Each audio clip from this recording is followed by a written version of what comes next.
committed to trying to accomplish the same thing. And embedded in that, then, is the idea of having an important set of core values that guide what it's okay to do and what it's not okay to do in this company, how it's appropriate to behave and what's not appropriate in terms of behavior. So values, and I use the word core values because these are the really fundamental values, and there's a small number of them. What we found was like between 5 and 7 core values that the people in the company follow, guides the way they behave, and that they don't violate them unless they make a mistake. Mm-hmm. So they're really committed to them, and they're often willing to take a very negative hit in terms of the success of the company in order to live those values. So, for example, I encountered a company who sold cement, and this company had a customer who had been buying about $1 million worth of cement from them for the last 5 or 6 years. So he was a really good customer. And he came in one day and he said, I've just got this new building I'm going to build and got the contract for it. He showed them the plans and he said, this is the type of cement that the plans call for. And the company people looked at those plans, the engineers looked at those plans, and they said, the cement that you're ordering is not going to be strong enough to withstand all the forces that are going to be acting on it after this building is built. It's too weak. You need a stronger cement, which means it would be more expensive.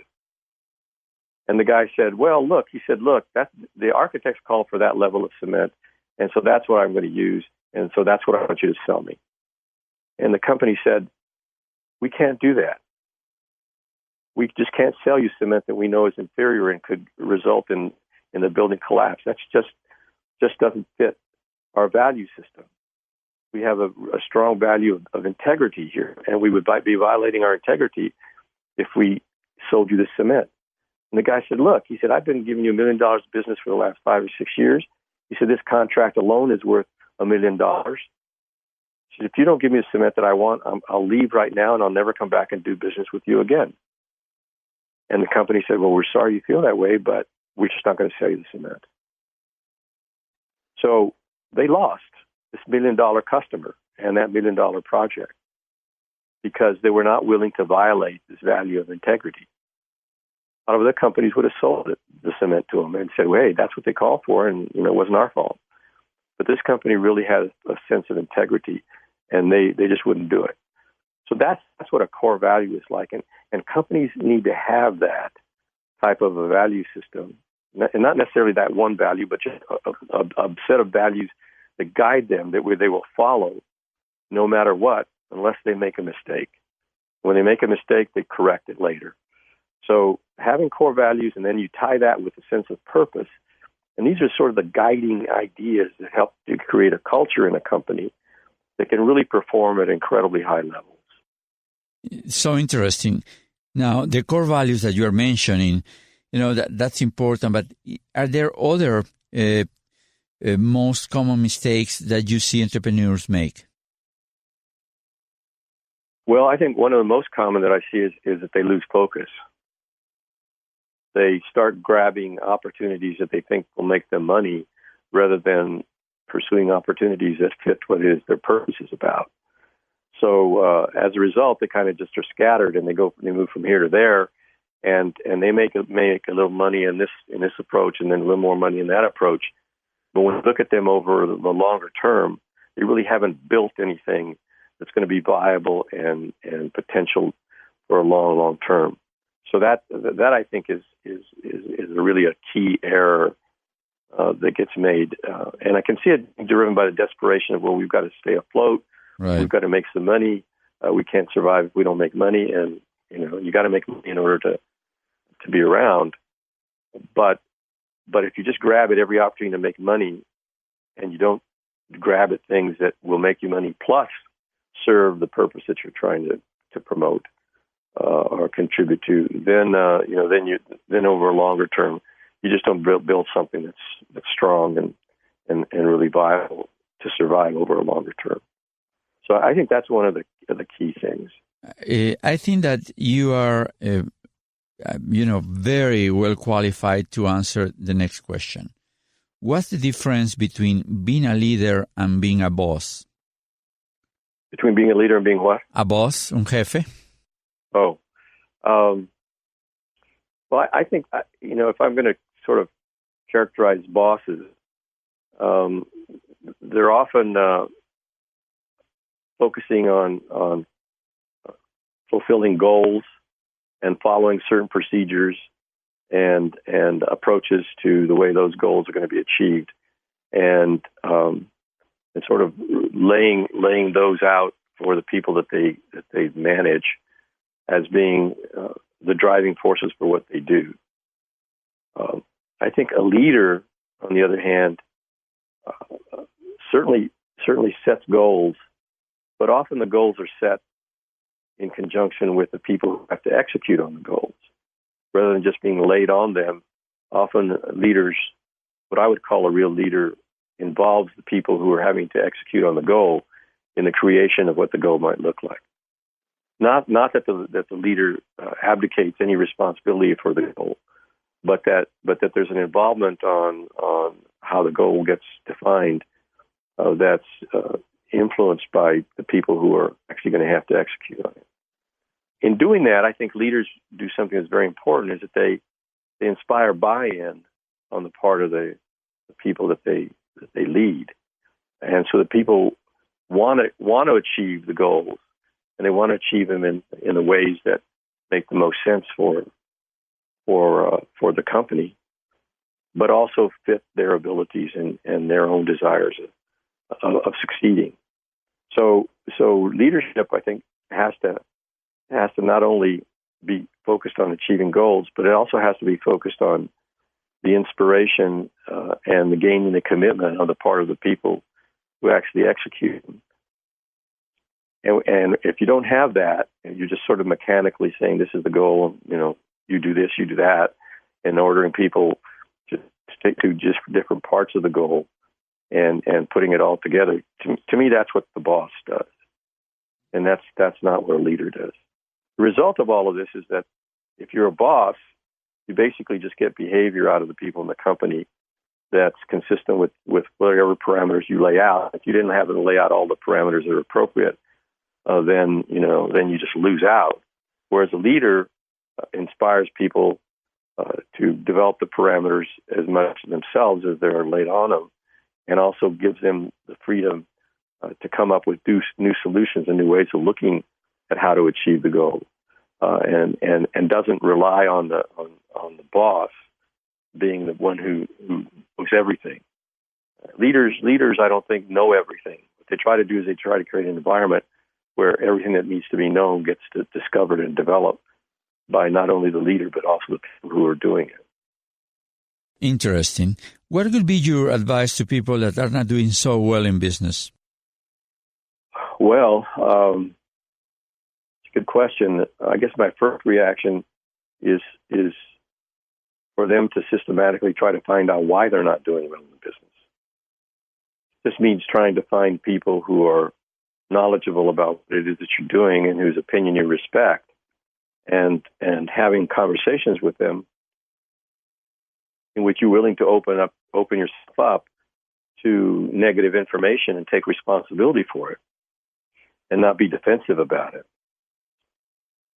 I think one of the biggest barriers to making business successful is the defensiveness of the people who are running the business. They make decisions and they don't want to admit that those decisions may have been wrong. And as a result, they stick with them and carry them out to ends where the company suffers for it. So I think that if your business is not going well, you need to figure out why, and that takes outside points of view. Number one, but it also takes points of view of the people inside of the company. So the leader has to be willing to listen to the employees and get information from them about why things aren't going well, and getting suggestions from them about how to correct things, and getting their involvement and commitment to really participating in solutions. And that's hard for most people to do. They tend to think that as the boss, you need to be God. You need to know everything and do everything right. And as a result, unwilling to admit that you didn't do something right or didn't know something, and you're unwilling to let the people that you're, quote, the boss over, get involved in solving the problems or coming up with answers as to why your business isn't doing well. Now, that question was about a business not doing well. Now, what happens if your business fails completely? What kind of advice you would give to that people, that entrepreneur that just lost it all, had to close, last day, turning the light off and, walking away? What would be your advice to that people? Well, I think that situation is really a challenging one, and one that's difficult for the founder. The founder needs to sit down and really take a very honest and rigorous and detailed look as to what caused the failure. What were the causes, not single, but what were the causes of the failure? What did they do wrong?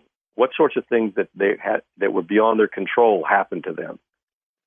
And how could they have responded more quickly or potentially anticipated things beyond their control, so that they were ready for the big wave that hit them, instead of just all of a sudden being surprised by that big wave. So it takes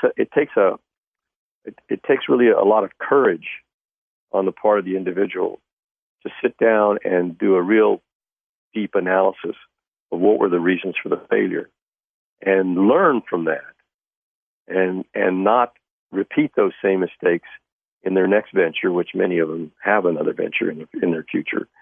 But a lot of I think very successful entrepreneurs have been successful after some failures in which they had to close their companies. So what they did is they learned from those failures, and that's the key thing: is are you learning? An important characteristic, you asked me, of leaders as bosses, is that leaders are always learning. You're learning what it is that you're doing that's working, what it is you're doing that's not working, and then the courage to correct things that you are responsible for doing.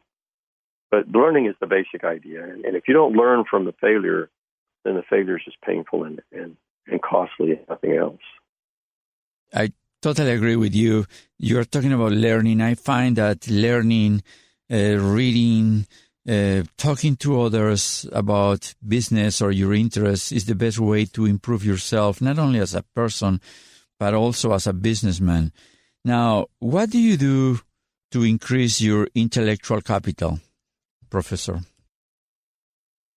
Well, I think you tapped onto one part of it, and that is reading. I think reading is important. And I also think reading with a really skeptical eye. There's a lot of stuff that's been written that's out there that is stuff that maybe worked for the individual who wrote the book, but would not necessarily work in every situation. So I would not encourage people who read to take everything that they say they read as gospel and say, "Oh, I want to replicate that in my company." I think what's really important is for people reading and learning to understand what really fits in their company and what doesn't fit. So somebody's idea, as I say, may have worked in their circumstance, but wouldn't work in your circumstance. And when you try to apply it, you find out that it's disastrous. So reading with a very careful eye and looking for ideas that are, I call generalizable. It means that they work across a lot of different settings, don't just work in one particular setting. So I think that that's an important way to build intellectual capital. I think secondly is exposing yourself to people who have been on your path and have been successful, and learning from them what are the things that they did in order to promote their own success. So it means building relationships. I think building relationships pays off in a lot of different ways, but certainly from the perspective of learning more and understanding more about how to deal with issues because other people have expressed how they've dealt with them.